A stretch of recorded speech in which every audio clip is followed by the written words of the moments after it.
This episode of SpectreSoundStudios is brought to you by Nail the Mix.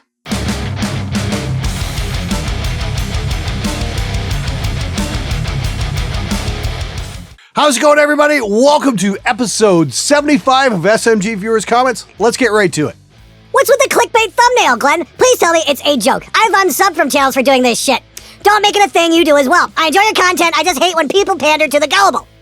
Well, you know, I thought I'd just try it out and see what happened. I mean, like, you guys do realize I am trying to do this for a fucking living, right?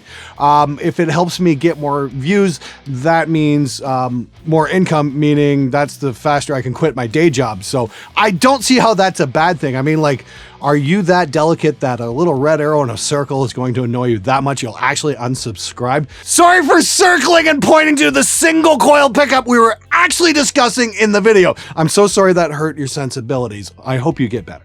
They have a spider too at my school and it sounds like ass tumors. Unfortunately, you didn't tell me what kind of school you're actually attending. I don't know if that's a high school or a college, but yeah, you're probably right, and that's cool. I really wish I could come to your school and record that because I've been after the ass tumor sound for like fucking ever. Kudos to your teacher for, you know, spending all that money on the ass tumor app. That's fucking amazing. I mean, I know people have the stigma of using the tone control on their guitar, hence the root model not even having them, but if the twangy brightness of the singles bother you, it's remarkable what experimenting with it will do. Most humbuckers sound flat and compressed enough already, so people that use them, especially hot ones, never touch their dang things.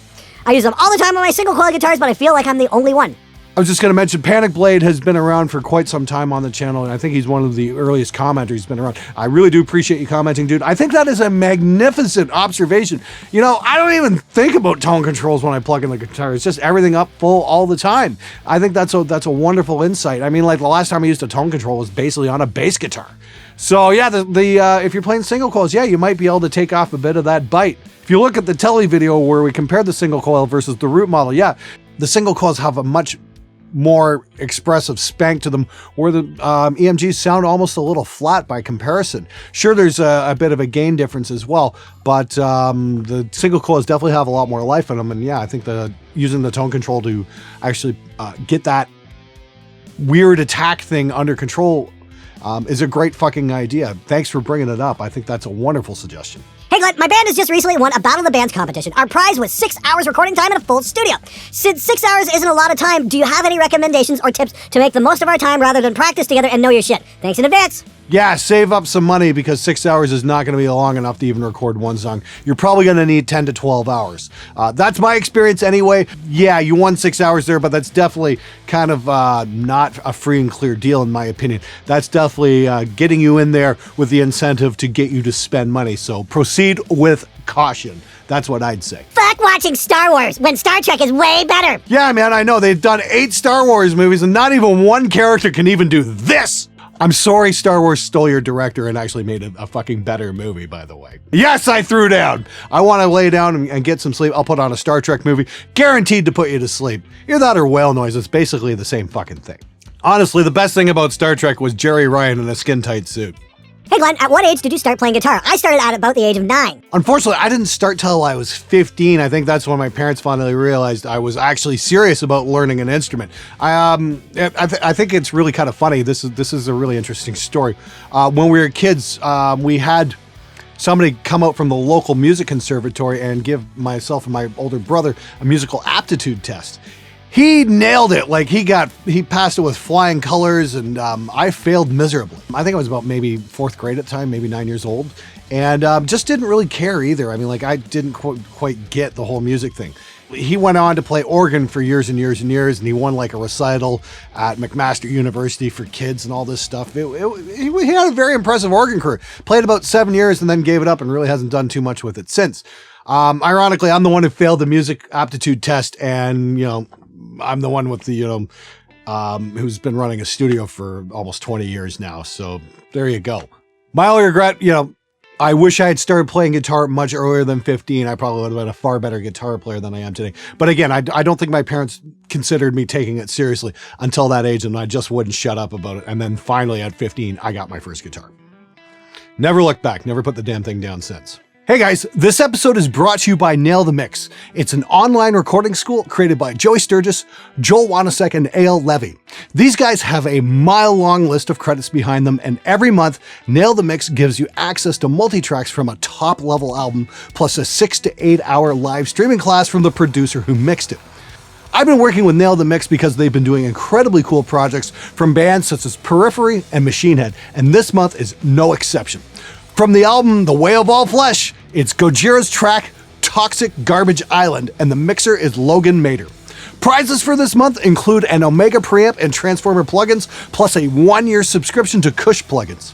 If you've been thinking about joining Nail the Mix, this is your chance to work on an absolute monster of a track. It's going to be wicked, and I'm totally stoked for this one.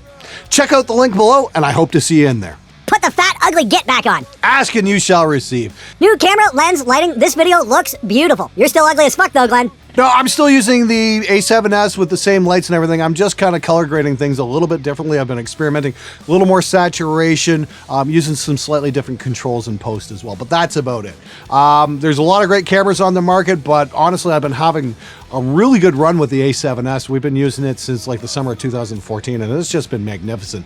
So Sony's definitely got a fucking total winner as far as I'm concerned with this camera.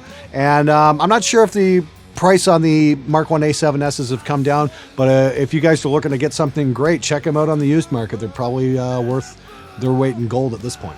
How did your parents react when they first found out you liked metal? Actually, you know what? I was kind of shocked. My parents were pretty cool with it, actually. My dad is a rock and roller from way back. I actually inherited his vinyl collection, but I grew up on a steady diet of Creedence Clearwater Revival and the Eagles and Santana and some cool stuff like that. My dad played that all the time. You know, when I got into music, I liked, you know, just a more extreme form of rock and roll, and he was really happy about that. I'm sure he was much more happy the fact that I listened to fucking metal and not hip hop.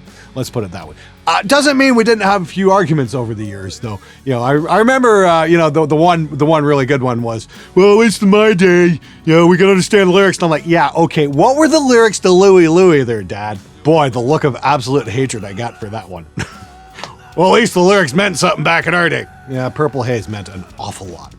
How do you hide money from Glenn? Put it on the right side of a bike. Sorry, I couldn't resist. Ross Whitby, everybody. He's number one on the list of people who will not be winning the Focusrite.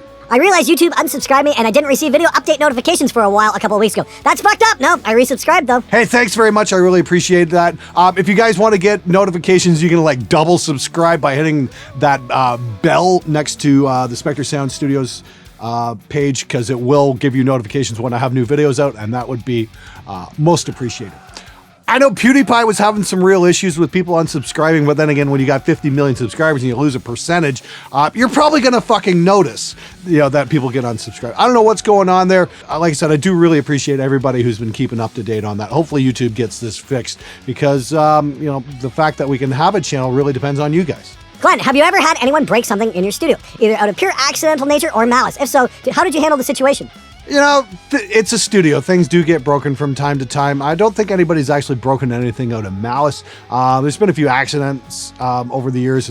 Somebody put a beer on top of my 5150/ all my mic preamps, and that got knocked over, and I did fucking freak out over that because I was really pissed. So I put warning signs up, you know, in the long run, no beer here, because you have to do that, because musicians are just going to put their beers wherever the fuck they like them.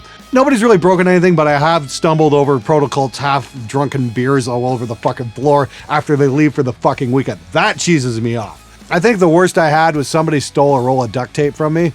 But for the most part, I always tell my clients, you know, it's like, hey, great, you guys break anything goes missing, it gets added to your bill, and you don't get your record till you pay for it. So there's that incentive, okay? And for all you guys running home studios, just starting to record bands, remember to tell the clients that. It's more than fair. Can we get a segment called Fricker's Fuck You of the Week, please? Why, yes. Yes, you can.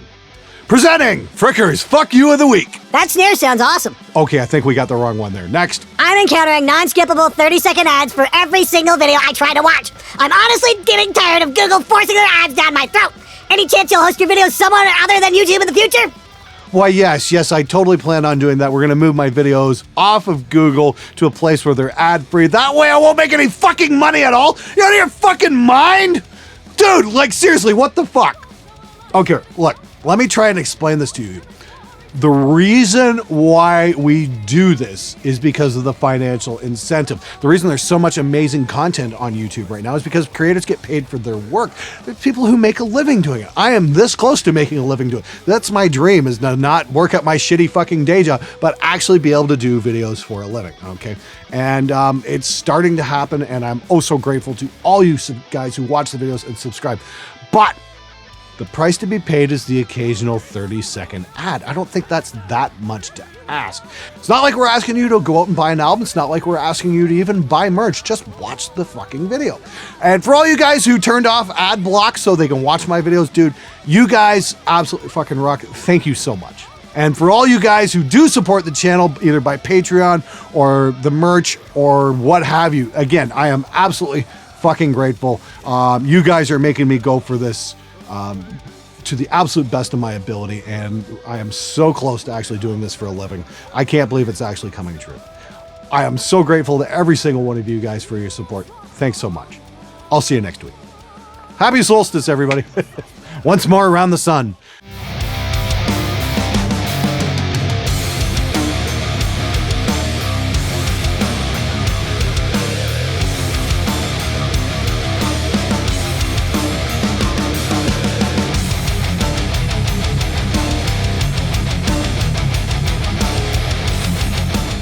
Nerd rage, motherfuckers!